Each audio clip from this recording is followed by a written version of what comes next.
us today, we have Vera Calvin. Vera is a kidney transplant recipient. Tell us your best qualities. Oh, my best qualities. Wow. Well, my best quality is my giving heart. I just have a heart for uh, helping people. I'm very passionate about women's empowerment, and uh, doing different things to help others. That's my main thing. And then my other two passions are my sons. I have a 30-year-old and a 24-year-old, two sons. We're here to talk about your kidney transplant. I believe that your sister was the one who donated the kidney to you. Tell us when you realized that you had a problem with your kidney. It was actually a freak accident. I used to sell advertising out of the phone book, and I was trying to find me like a shady tree to sit down and look through, my contacts to make my next appointments. And on my way to that said shady tree where I kind of go and hide out, I got in a car accident. And the person just came. I was in just a lane going under the speed limit, just kind of, lollygagging along. And somebody crossed three lanes and hit me. And it wasn't a bad accident, but because I was on the job, it was like a big investigation, workman's comp, all lawyers was involved. So I had to go through a series of like physical, all of this stuff, because whenever you're driving a company vehicle and stuff like that, they always test you for drugs, everything like this. So past all of that, and I was going to the chiropractor.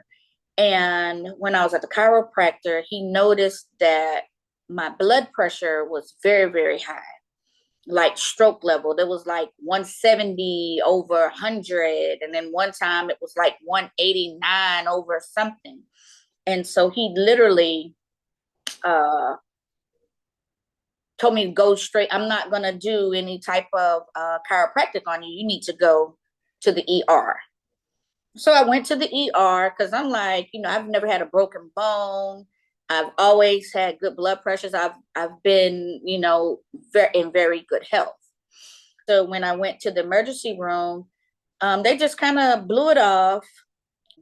Just gave me like some blood pressure medicine and gave me some meds for my headaches and stuff, because I was getting headaches and stuff too. So maybe a week or so passed by, and the chiropractor told me, hey, go to your primary care physician and, just go get you a physical, get your checkup. So I was like, oh, Lord, I got to go through all of these hoops, because, the chiropractor, the lawyer, all of this stuff was with the company. So, you kind of got to go to where they say. And if you don't, it's like you're not compliant. So I go to my primary care and I, do everything. 2 weeks pass. I'm thinking I'm just going to go to my checkup. And when I went, my primary care doctor was at the door waiting for me, his nurses, another doctor, everybody was there waiting. Like, normally when you go to when you go to the doctor, even though you're going on your appointment time, you still got to wait. This time they was waiting for me at the door, and they had already ushered me back to the back room. They was like, Miss Calvin, you need to sit down. I'm like, for what? What's going on? I was like, I'll stand. And I stood by the door with my hand on the door, like, in case I needed to run. I didn't know what he was going to tell me. So he told me, he was like, listen, the good news is it's not none of the H's. I'm like, huh? And it's not none of the C's. It didn't register what he was talking about. In case y'all don't know, H's are hepatitis, HIV, stuff like that. And the C's is like cancer. So I was like, okay. Then I was like, so why do y'all have me back? Or what's wrong with me? What's wrong? And then they just go, have you been feeling sick? Do you have pain in your side? What's wrong? Any of this stuff? And I'm like, no, I've been having headaches, but that's about it. Well, he was like, well, you're in end stages renal failure. And I was like, huh? He said, you're in end stages renal failure. That means that your kidneys don't work. And these 2 weeks, while we were waiting for you to come back to your appointment, they had already scheduled me surgery, or to they planned everything around me showing up for my follow-up visit. They had my bed ready. They had the dialysis ready. They had the surgery for me to get the portacath, everything. And they was like, if you don't have anybody to drive you, and take you there, but you have to go right now. You're in danger of having a stroke or whatever. So I still didn't know what was going on because I didn't know what that meant. So I called my little sister and she drove me. That they had already pre-scheduled me to go to a local hospital to get the portacath inserted. Dialysis was already ready for me to go. And then the next day they had the vascular surgeon set up to put the fistula in my arm. I was that bad off. And he was like, had you not came, there's no telling what could have happened to you. And he was like, over the 2 weeks waiting for, me to come back in, they sent the non-emergency police to my home.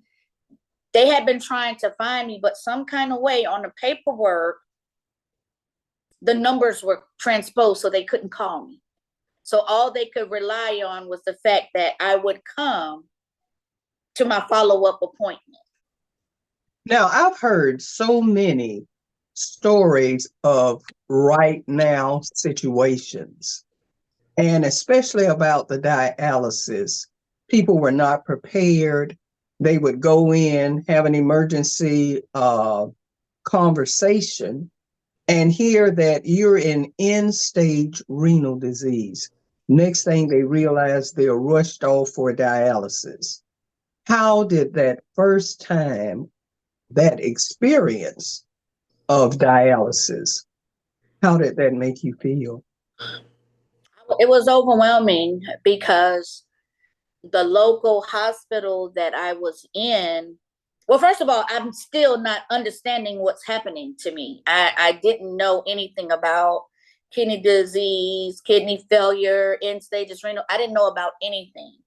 All I knew is my primary care physician said, hey, I got it arranged for you. You are very sick. You are blessed to even be here. I'm so happy that you came to your follow-up. So, like I said, they had to put me under to put, the portacath in. So whenever I woke up, I was already hooked to the machine. It was already on me. So I was overwhelmed and I didn't understand. And when you get dialysis in a hospital, it almost feel like, and I don't want to say it, but it almost feel like you're in a morgue because you like under the hospital, where I was, it was just dark and you just in a bed and they got the beds lined up. And I cried probably for about an hour. I cried myself to sleep until they took me off the machine. Just thinking about it almost make me want to cry now. But yeah, I cried myself to sleep. Well, I am so sorry you had to experience that. And I've heard people say that, and in some situations, they have dialysis at the hospital. And I know you have to leave your room in order. So they have a certain room set aside for dialysis patients there, just Yes. like at the centers. Okay, let me ask this. At what point did they tell you you needed a kidney transplant? Well, the way that it was explained to me, because I was having good numbers, one doctor was saying that it was in stages, and the other one said, let's give her some treatments and maybe her kidneys will start back working. So I held on to the hope that they would spark back. But then a nurse came in that was also a patient, and she was like, I'm so sorry, She said, I pray that you can get on the transplant list. And I was like, huh? And the nurse explained to me basically what I was facing. Because keep in mind, this is like 2006. So, I knew people who had it, who had kidney issues and had transplants and stuff, but it's kind of like a taboo subject. It's like kind of like one of those things nobody talks about. And, you know, it's like if it don't affect you, I'm not going to go do research on it or anything. I'll just, I'm healthy. It's like one day I'm healthy and fine, and then the very next day my whole life changed. You made a very important statement then. And to me, when you said if it does not affect you, then it's not important. And that's a relevant statement in our community, especially with people of color, because we also go out sometimes and we try to share information about becoming an organ donor. And a lot of times people will be confused because of myths and misconceptions. Nobody wants to donate. And it's because until it actually hits someone in their family, Correct. then there's a heightened interest in it. Some people, I talked to someone and they said that they wouldn't even give a kidney to their daughter. And I said, until we could educate people to let them know, well, first of all, you can live with one kidney. And it's Yes. important that living donors share their stories, because if you have to sit and wait for a donated deceased kidney, a lot of people can't endure. Sometimes it's 5 years, 8 years, 10 I wouldn't be years, here. I would not be here. so many years just on dialysis.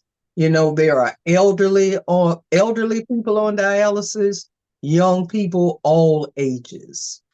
So now my question would be, how were you able to get that living donor? Well, I am one of 7 children, and my mother is still living. However, she had a stroke and open heart surgery and stuff like that. So, but she was still like, I'm gonna give her one. My family, I was blessed that my family were almost fighting over who's gonna give it to me. And then I have my sons, but at the time, one was like 15, and then the other one, he's 6 years younger. But you had to be 18. So they couldn't do it. And then I had a couple of nieces and nephews. So finding a donor in my family, it wouldn't have been hard. But the hospital that I was going through at the time, um, they were very, very strict. So it's like it was a 6-month process just for testing. And then there's additional time where I had to get approval from the board, because they had to, go check and make sure, you know, that I was compliant on dialysis, like I stayed on my machine, that I was going to my doctor's appointments, and that I didn't have any other ailments that would ultimately ruin, the new kidney. So after about 6 to 8 months of testing. I was full blown on dialysis. I was also I volunteered to be on like a trial for a new drug. Um, and I was taking that new drug, and they gave me all of the medication for free. Even though I had, insurance and everything, they gave me all of the medication for free. The hospital did. And, pretty much all of the follow-ups and everything was covered under the trial. So I kind of got like a discount, if you will, on my treatment, after my transplant. And because I went through with the trial, it was extensive testing. My older sister, Lisa Marie, she, same blood type, tissue type, everything. She was a perfect match for me, but she couldn't have any blood pressure issues. This hospital, you couldn't take one blood pressure pill. If you took two, they weren't excluded. And she didn't have any other ailments, so she was a perfect candidate. She was cleared in about 6 months to donate to me. And then after I did all of the testing to make sure I didn't have any other issues besides the kidney, I ultimately was cleared as well. Well, that's wonderful.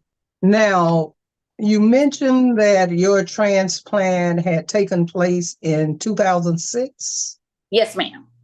Okay. Well, now, no. It was 2006 when I was diagnosed.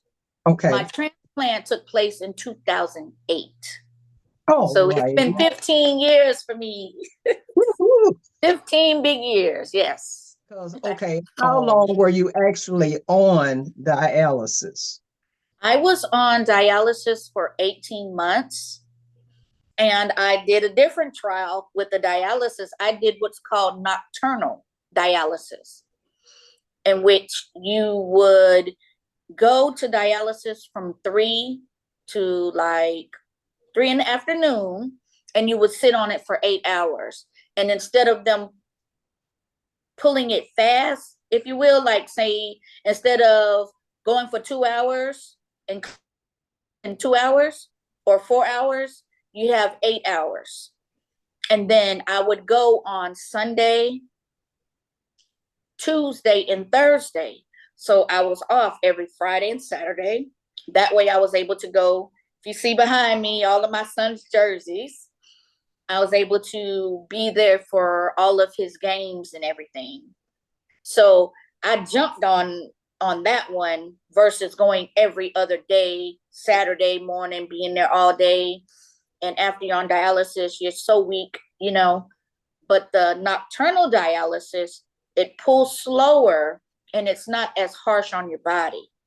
And it's almost like the closest thing to actually having a transplant, because, you're off on Friday, Saturday. You don't got to go back till Sunday in the afternoon, so it was very flexible for me. Well, that's wonderful. Now, you say the cause of your kidney problem was that car accident. It was not. They thought that it was. The car accident is what alerted me that there was a problem, when they was making me go to, to my primary care to do, to do everything. So what ended up happening was, they don't know what came first, the chicken or the egg, as far as my blood pressure, or they said I had degenerative kidney disease, which is something that I've had since I was a child. So I'm guessing that I grew out of it. And my kidneys were producing basically it was like pumping poison into my body. And they had to ablate them. And once they fully ablated them, which is basically cutting them and just let them, dissolve out. So I was full blown. I don't have I didn't have any kidneys after that.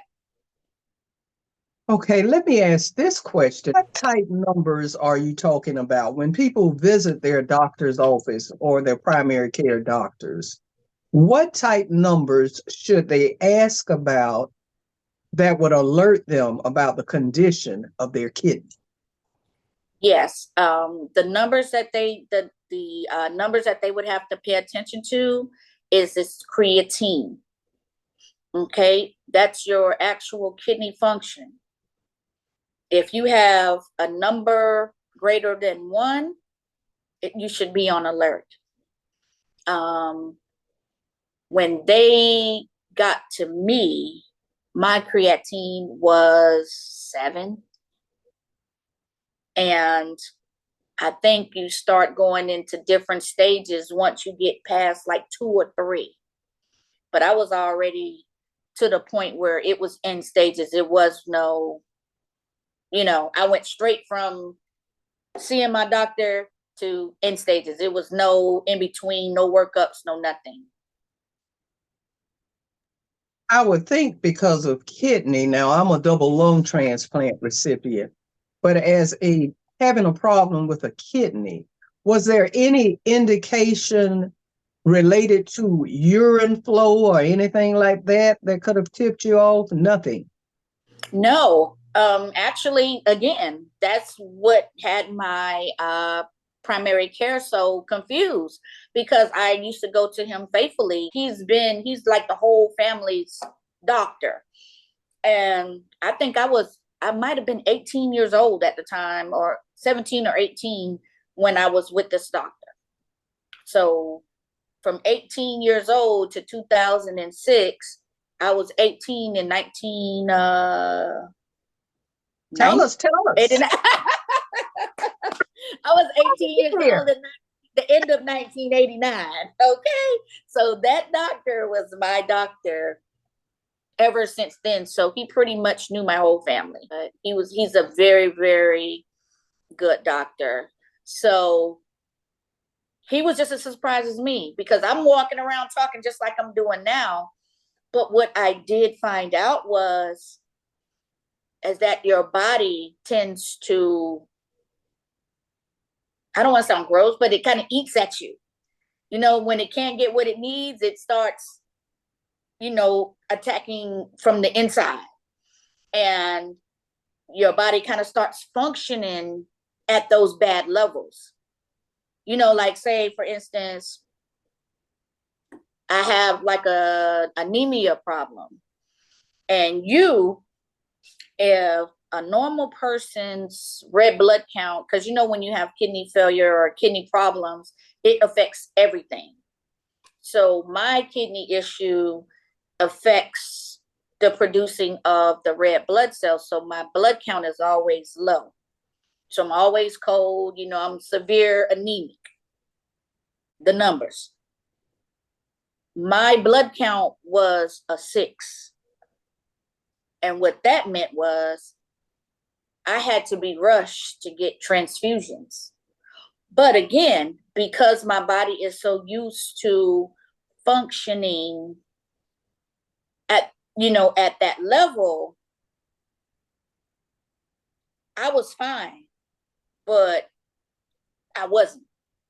And it was just a matter of time before maybe I would have fainted.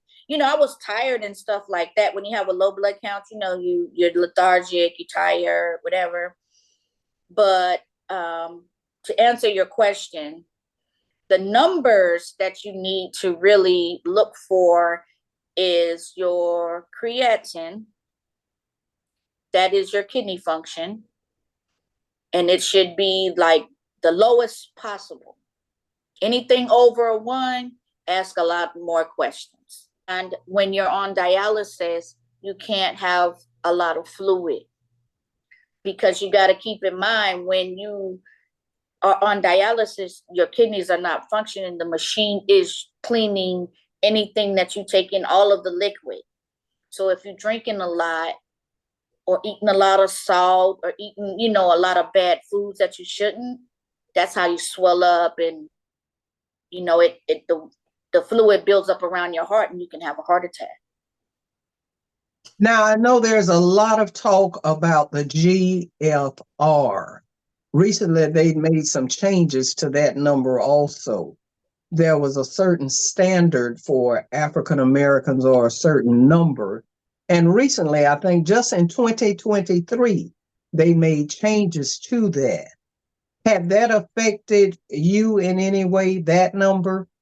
No, Oh, okay. no, it didn't. Because I had so much other stuff going on. It didn't even come into a factor. Because again, just like you said earlier, when you are on dialysis and you're on the list, when they finally cleared me, I was like number 389. In terms of time, that's a minimum of 3 years. A minimum. And that's not even for sure. That would just, 3, 4 years, maybe. And I had a hard time with dialysis and everything because being on it triggered, a lot of other problems that I had unbeknownst to me. Like I was saying, the anemia problem. All of my metabolic numbers were bad. So I was under doctor's care for anemia, for that, and I also had 2 ablation surgeries. Let's go to that wonderful sister that Yes. donated that kidney to you. Tell us a little about her. Oh, that is like my sister Lisa. That is like my mom. Um, when she found out, she was one of the first people to the hospital, and she was like, when they was like, well, she may need a transplant. They wasn't sure if my kidneys was gonna spark back or not. She's like, I'm gonna give them one. Y'all don't gotta worry about it. I'm gonna give them one. And she gave me the kidney.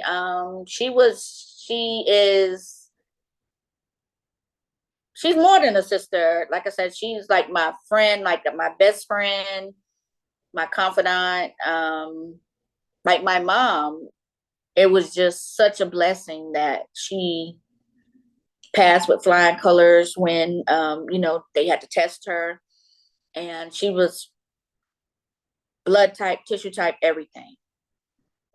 At different times, I always thank her for what she did because she has children too. And like you said earlier, there are some people who, well, if I'm gonna give a kidney, I'm gonna give it to my family member, or I'm gonna save it for my child. If something happened to my child or something happened to me, you know. But she just was very selfless, and she gave it to me, and I'm here today because of it. And that's absolutely wonderful. And that's why we try to spread the word, educate, spread awareness about organ donation. Is it for Mhm. everyone? Of course not. But there are people out there just with good hearts who will offer a kidney because it does save lives. Tell us, what do you do? How do you, Vera, like to have fun? Change since the transplant. Well, again, you see behind me, right? I'll turn this way and I'll turn that way. You can see all of my, my son's accomplishments. Um, my life is the same because, like I said, at the time when I hurry up and did my dialysis, and so that I can be there for his games. So I would never miss the game. I never missed a game. I thank God for that. That used to be my prayer, was that I could be here to be there for my sons. And it was one incident where I took ill from after treatment and dialysis, and I was in the hospital, and they wasn't sure if I was gonna make it or not. So from what I was told, because I don't know, I was out. They said I had one son on one side and one son on the other side, and they was holding. They said, well, you know, they was telling them it was time for them to go, and it was like, no, we're gonna stay here till my mama wake up. So, and that was my drive to fight and just do whatever. I'm gonna sign up for whatever trial. I'm gonna stay on the machine. I'm gonna do whatever I need to do so that I could be here. Because you got to fight to live. You do. And that applies to so many situations in our life. I appreciate y'all bringing awareness, because if you look at me, you wouldn't know what I've been through. And this hour that we're talking, or however long it is that we're talking, it's not even a scratch on the iceberg of what it takes to have a testimony about this. You know what I mean? You have to really, really be dedicated to doing everything that it is, and not let people get in your ear and tell you, hey, don't go get a transplant. And this is where the naysays and stuff come in, because people are not educated about it, because even I wasn't, So with that being said, what you guys are doing and bringing awareness to us donating and the benefits of it, and letting them know that it's not the boogeyman, and you can actually have a very good quality of life should you take the necessary steps to either give or to receive a transplant. Because there's some people that I was on the machines with in dialysis, they're not here anymore because they refused. They just rather, do that. So I appreciate you, and thank you for, allowing me this opportunity to share a little bit of my story. I know I can get a little long-winded, but But let's talk about medications. Okay. How many pills do you take? Well, I take like 3 milligrams of it. It looked like you froze. I'm sorry. Start that over. Yeah, yours did it a couple of times too, but you stopped talking. Now you don't have to give Okay. the dosage and all that. Oh, okay. Like, Well, okay. yeah, because I see you stopping to think and all that. Basically, Yeah. I take 3 Okay. So I'll medications just say the for a number. I'll just say transplant. the number of pills I take a day. Okay. Mhm. Go ahead. Go ahead. I'm sorry. I can just go. You can just go ahead because my question is already there. So you just going, okay. Mhm. I take 5 pills a day. And that's due to the experimental or the trial that I took. They were able to gauge. It's hard for me to explain, but don't say that part. I'll just say I take. I'll just start over. Sorry. No problem. I take 5 pills a day. That's how much medication I take. That's great. Is that just transplant medication, or is that, I know with a lung transplant, I basically take 3 transplant medications. There are a lot of supplements like vitamins and different other things that I take too to try to stay healthy. So that's all you have to take per day? 5. 5, and one of those 5 is a blood pressure pill.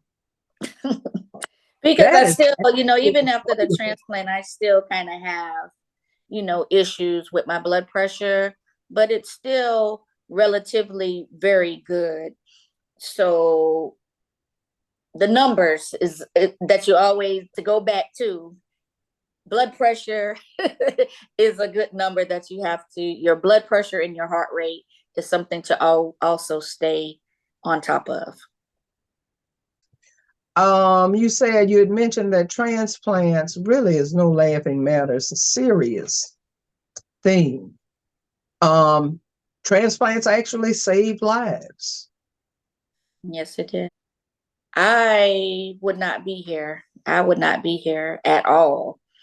Um, my body couldn't take, even with the nocturnal dialysis not being pulled hard, days off, all of that, my body couldn't take it. Um, and then ultimately, it shut down on me, and I was actually put in a medically induced coma. And I was in that for probably about a week. And I had just left dialysis. I used to drive myself to and from dialysis, by the way. Yes, I did. I used to drive myself to and from. And one night, I wasn't feeling good on the machine. And, I just went to sleep and woke up. And then I kind of was getting sick on the machine. And normally they'll, take you to the ER. They don't play. If you sick or whatever, they don't want nothing to happen on their watch. So I told them that I'll be okay. And I made it home. And that's all I did. I made it literally in my house. And the guy at the time was upstairs in the bed sleep. So I made it upstairs, but then I started getting sick. And rather than, it was like 3 a.m, because that's what time you get off, the nocturnal, you get off late. So I went downstairs, and I guess that's where I passed out at. And my mom just kept calling. She just kept calling the next morning. And and he finally got up and answered my phone. And my mom was like, where is she? Why is she not answering her phone? Why are you answering her phone? My mom was funny like that. What you doing answering my daughter's phone? And he was like, well, she right here. And then we looked, I wasn't there. And then he looked around, and then he found me downstairs. And they put me in a coma. And when I woke up, it was a week later. From what I was told, because I don't know, I was told that the doctors had already called my family for everybody to come and say goodbye. I was on a feeding tube, breathing tube. I was having seizures. I don't know what triggered it or what happened. It's called like encephalitis, like something like that. Well, basically, my brain was swelling, and they had to, and they don't know if it came from like some type of bacteria. However it happened, it got in my brain, and they had to put me in that coma so that it would go down. They said I looked like the Elephant Man. I don't know. But yeah, I had to learn how to walk again. And I still have short-term memory loss because it was, in fact, a brain injury. But look at me now. Yeah. So. Yes, but look at me now. Mm-hmm. Again, you have to fight to live. And the main thing that the doctors were telling my mom, they was like, we can put her in the coma to, so her brain could calm down and the swelling will go down, and we'll see what happens. But she has to fight her way out of it. And I was afraid that I was not going to be able to get my transplant because of that.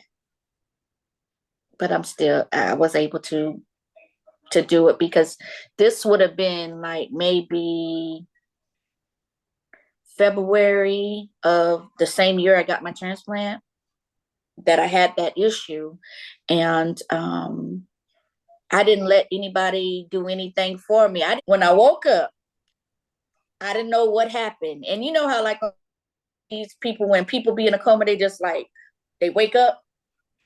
My crazy self woke up, I was just snatching stuff.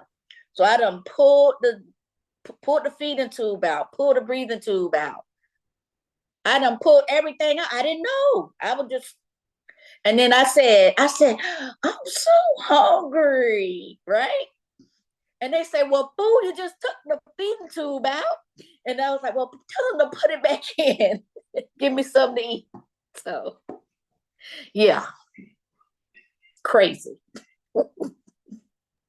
Oh, well, maybe you weren't feeding tube hungry. You were actually I was hungry. Yep.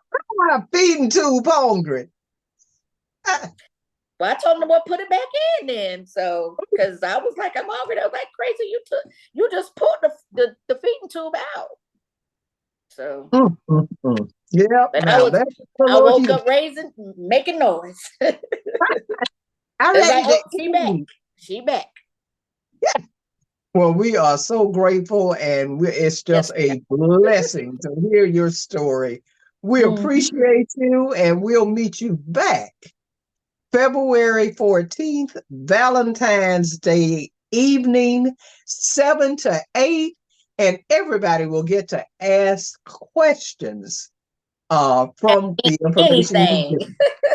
Yeah, y'all can ask me anything. It's Oh, fine. she said ask her anything, y'all, and we're going to be ready. All You gonna righty. be ready? Okay, cool. Thank you so much, Miss Burrell. I appreciate you. Again, you have to fight to live.